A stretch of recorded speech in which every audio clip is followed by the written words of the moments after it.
Hello, Engineering Future 3 students. Welcome. I'm Mr. Weber. If you haven't had me before, I'm excited to have you.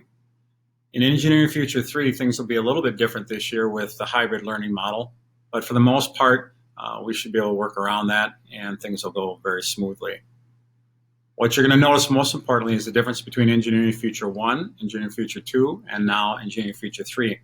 In 1 and 2, we did a lot of different units and we moved through them pretty quickly. So there wasn't one unit that we did for probably more than, let's say, a week. So we didn't get into things too deeply. But in Engineering Future 3, we'll be diving more deeply into the units and do less units. So we'll probably have units that in the past have been 1 or 2, maybe 3 units.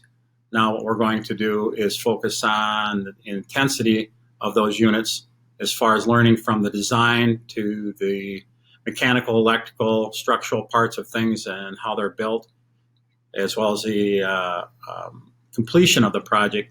For example, the first unit that we'll do is learning to design and build a walking robot from scratch, which will require an Arduino.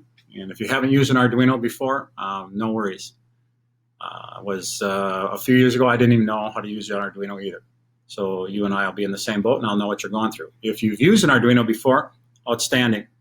It'll be a great resource to have.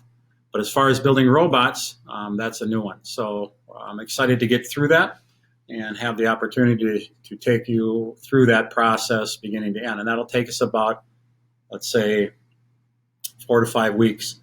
In the past, what we've done in Engineering Future 3 is we've done units on building a 3D printer, which we may do. We've done Arduino-based quadcopters, built them from scratch and raced them. We've built prosthetic hands that function robotically. Whether we do those or something new will depend on kind of your interest. We like to throw it out and have students have some input what will go on in Engineering Future 3. I think you know the rest of the protocol. The Innovation Center, Engineering Future 1 and 2 have taught you a lot of those things, how we kind of operate here, how this is really about you and your motivation, how important it is to come in and stay active and be a critical thinker. All those things still apply. The other thing that's important about Engineering Future 3 is it sets you up and teaches you some processes that will help you when you head to your capstone. And the capstone, if you don't know or don't remember, is a 1-semester class that allows you to work on one project in your area of interest, whatever that happens to be. You'll be working with a mentor and a business in the area in a real-world problem that they're trying to solve, and you'll be helping them work on solving that problem. So Engineering Future 3 teaches you how to work on problems in a more in-depth way, a more processed way, and we think that'll help as you get ready for the capstone. So I'm excited to have you. We'll talk more when you get here.